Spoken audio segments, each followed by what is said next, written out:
Hello friends, मैं प्रीति सोनी छत्तीसगढ़ से। Friend, बहुत सारे लोगों को लगता है ना कि जो कल्कि जी के नाम पर इतने पाखंड फैला रहे हैं, मैं कल की बोलने लगते हैं, बहुत अच्छा वीडियो बनाएंगे कल्कि जी के बारे में, बहुत अच्छी अच्छी बातें बताएंगे। और बहुत सारे यूट्यूबर फिर उसके बाद खुद ही कल्कि बन जाते हैं, बोलते हैं कि मेरा इंटरव्यू लो, मैं कल्कि हूँ। मतलब इतना ज़्यादा कल्कि जी का नाम क्यों आ रहा है, तो हम लोगों को बुरा लगता है। एक्चुअली इसमें बुरा नहीं लगना चाहिए, हम लोगों को तो बहुत अच्छा लगना चाहिए। क्यों पता है? क्योंकि भविष्यवाणी में ये भी कहा गया है कि जब कल्कि जी की ही चर्चाएं हर तरफ होने लगी, कल्कि जी की बातें ही हर तरफ होने लगे, तो बस समझ लेना कि बहुत ही ज़्यादा वो समय निकट आ गया है जब कल्कि जी प्रकट होने वाले हैं। नहीं तो आप देखो, कोरोना के पहले तो कोई कल्कि जी के बारे में जानता ही नहीं था, बात भी नहीं करता था। लेकिन उसके बाद फिर कैसे धीरे धीरे धीरे करके उनकी चर्चाएं बढ़ी, उनकी बात होने लगी। आजकल तो देखो, हर कोई देख लो वही बात कर रहा है। यूट्यूब पे तो मोस्टली लोगों की यही बातें होती, यही टॉपिक चल रहा है, और सबसे ज़्यादा सर्च मुझे लगता है इस टॉपिक पे किया जाता है। सबके मन में जिज्ञासा है। और यहाँ तक कि इसके पहले कभी कल्कि जी का जो मंदिर है इतना बड़े रूप में कभी नहीं बना। कुछ टाइम जो पहले कल्कि जी का मंदिर बना, अभी कल्कि मठ बन रहा है। तो इतनी सारी बातें हैं ना, ये सिर्फ यही इशारा कर रही है कि बस कल्कि जी आने ही वाले हैं, क्योंकि ये कहा गया है कि उनकी बहुत ज़्यादा चर्चाएं होने लगेंगी। तो हम लोगों को तो दुखी होना नहीं चाहिए, बल्कि हम लोगों को खुश होना चाहिए। और एक भविष्यवाणी में क्या बताया गया है, जो धर्म के नाम पर कुप्रचार कर रहे हैं, मतलब गलत गलत बातें बोलते हैं, धर्म का विरोध करते हैं, और कुछ भी नहीं। किसी ने कमेंट भी किया था कि उनको बहुत दुख होता है ऐसे लोग धर्म के बारे में गलत गलत बोलते हैं। कोई बात नहीं, बोलने दो, ये तो लिखा ही गया था। जब तक ऐसा समय नहीं आएगा तो कल्कि जी कैसे प्रकट होंगे? तो जो जैसा बोल रहा है धर्म के नाम पे, जिसे जैसा बोलना है बोलने देते हैं, क्योंकि ये कहा ही गया है कि ऐसा ऐसा समय आएगा। और एक बात बोला गया है, मैंने एक बार बताया भी था आप लोगों को, कि सबसे बड़ा पाप क्या होता है? नामा अपराध, भगवान के बारे में गलत सलत बोलना, गलत सलत बातें जो भगवान के बारे में उटपटांग बात करते हैं ना, ये होता है नामा अपराध। तो जो ऐसी बातें करते हैं ना, उसके बारे में भी लिखा गया है भविष्यवाणी में कि ऐसे लोगों को जो है मुस्लिम लोगों के हाथों इन लोगों को मरना पड़ेगा, या जो हमारे देश में आक्रमण होता है, युद्ध की स्थिति तो बनी रही है। युद्ध पूरी तरीके से नहीं होगा, लेकिन युद्ध तो होगा ही ना। तो ऐसे लोग उसी समय मरेंगे। मतलब कहना चाहिए इन लोगों का वैसे ही लिखा है अंत। और ये भी लिखा है, जब कलयुग का जब अंत होने लगेगा ना, जब ये लड़ाई वगैरह बहुत ज़्यादा बढ़ जाएगी, विश्व युद्ध बहुत बढ़ जाएगा। अभी थोड़ा टाइम है, जैसे ही ये विश्व युद्ध बढ़ जाएगा, उसके बाद ऐसी स्थिति आएगी, कलयुग का अंत कैसे होगा पता है आप लोगों को? पूरी तरीके तरफ लाशें ही लाशें, पूरी छत वितत विछत लाशें पड़ी मिलेंगी, जहाँ भी देखो वहाँ। कोई चील कौवे सब इस पे बैठे दिखेंगे। मतलब हालत तो बहुत ज़्यादा बुरी होने वाली है, और अपने आप को बहुत ज़्यादा संभालना भी पड़ेगा ये सब देखने के लिए। क्योंकि बहुत ज़्यादा स्थिति ऐसे बन रही है कि युद्ध होगा, महामारी आएगी, और आपस में ही लोग लड़ने लगेंगे। जो हिंदू मुस्लिम की ये लड़ाई बढ़ सकती है, और भी धर्म इसमें आकर कूद सकते हैं। बहुत सारी ऐसी लड़ाइयाँ हैं ना जो बढ़ने लगेगी। और उसके बाद ऐसी स्थिति हो जाएगी कि बहुत कम लोग जो बचेंगे, है ना। मतलब यहाँ तक की बात कही गई है, जो 33 करोड़ वाली बात बोलते हैं ना, वो सही नहीं लगती है। क्योंकि भविष्यवाणी में ऐसा भी लिखा गया है कि बहुत दूर दूर तक, एक गांव से दूसरे गांव तक कि कोई दिया जलाने वाला भी नहीं दिखेगा। मतलब इतनी ज़्यादा बुरी स्थिति रहेगी अंत में। तो हम ये सोच लेना कि मतलब कहाँ पर है हम, क्या इसमें बचने लायक है? हमने कोई ऐसा कर्म किया है क्या? हम कोई ऐसा काम कर रहे हैं जिसमें भगवान के पास हम जा सकें, कि हम इसमें बच सकें? क्यों देखो, कोई माने ना माने, लेकिन ऐसी स्थिति तो बन रही है, धीरे धीरे करके आपको भी दिखाई दे रहा ही होगा, है ना। और जो समझते हैं, जो इसमें समझदारी से काम लेते हैं, वो भी सिचुएशन समझ ही रहे हैं कि कैसी सिचुएशन है और क्या है।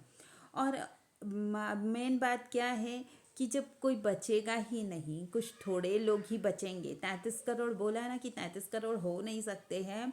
क्योंकि एक वीडियो में बताया भी था मैंने कि भगवान के पास जाने की कोशिश कौन करते हैं? सिर्फ 10% लोग, उसमें भी गलत गुरुओं के चक्कर में पड़ के 9% लोग तो भटक जाते हैं। कभी गुरु गलत मिल जाते हैं, कभी वो उस लायक नहीं बन पाते, आधे बीच में उन मार्ग से भटक जाते हैं। ऐसा करते करते कौन चलता है? मुश्किल से 1% लोग जो सही रास्ते में जाते हैं। उनमें भी कितनी भी सच्ची भक्ति हो, कि कितना ज्ञान है, ये कैसे पता चलेगा? ऐसा करते करते मात्र 0.5% लोग भगवान तक पहुंचते हैं। तो इतने मुश्किल से इतने लोग पहुंचते हैं, सिर्फ वही लोग बचेंगे। अब सोचो ये जो 5% लोग बचे होते हैं, इन लोगों के मन में कितना ज़्यादा भगवान के लिए प्रेम होता होगा। भगवान के प्रेम के अलावा इनके मन में कुछ और भाव ही नहीं होता होगा। सब चीज़ जिनको तुच्छ लगेगी, दुनिया की चीज़ें, कितनी भी धन दौलत हो, ऐशो आराम हो, कोई भी चीज़ें उनको लुभा नहीं सकती। ना कोई दुख उनको दुखी कर सकता। किसने ये बोला, उसने वो बोला, वो उसको लगेगा कि चलो बोल दिया तो बोल दिया। मतलब हर बात जो है सुख दुख वो समझेगा कि ये संसार का नियम है, सुख दुख दोनों मिलना है। तो मात्र सिर्फ वही लोग बचेंगे, वही लोग भगवान के रास्ते पर जाते हैं जो पूरे मन से भगवान को समर्पित है। इसीलिए बार बार आपको मैं कहती हूँ कि पूरे मन से भगवान को समर्पित हो जाइए, पूरे मन से भगवान को समर्पित हो जाइए। कुछ भी करना ज़रूरी नहीं है, सिर्फ आपका मन साफ होना चाहिए। अगर आपका मन साफ है तो कोई आपको रोक नहीं सकता भगवान के रास्ते पर चलने से। आप भी सोचो ना कि मतलब हम लोगों को हिंदुओं पे तो कितने अत्याचार हुए आप लोग जानते हैं ना, कितनी गुलामी सही, इतना सब कुछ कहा, लेकिन फिर भी सब चीज़ से हम लोग बच गए। ये कितनी बड़ी बात है। इतना हिंदुओं को मारने काटने की कोशिश करी गई, इनको तोड़ने की कोशिश की गई, लेकिन फिर भी ये बचे ना। मतलब कितना ज़्यादा सरवाइव करते करते यहाँ पर पहुँचे। जब लगा बस अब हिंदू धर्म अब कुछ भी नहीं बचेगा, सनातन बस डूबने के कगार पर है, तो फिर से नया परिवर्तन चालू हो गया।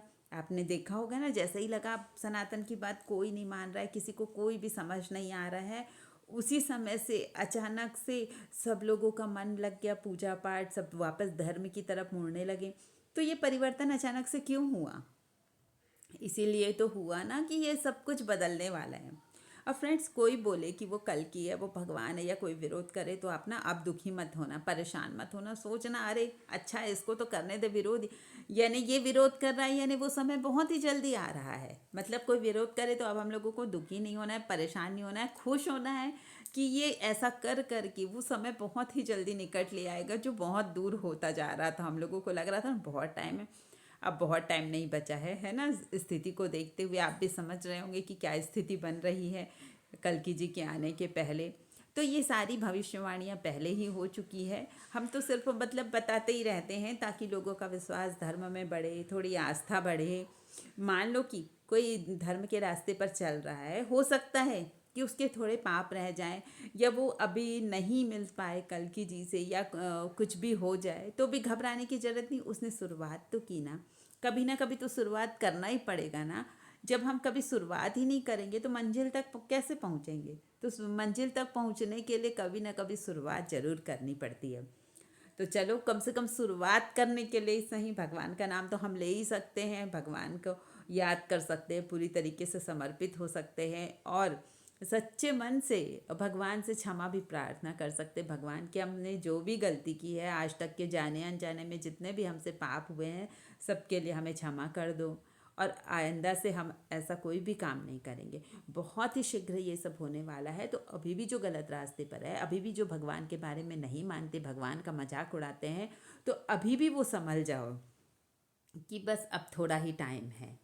तो अगर आपको मेरा ये वीडियो अच्छा लगता है तो लाइक कमेंट शेयर ज़रूर कीजिएगा। नए हैं जो मेरे चैनल पर, वो मेरे चैनल को सब्सक्राइब ज़रूर कीजिएगा। Thank you friends.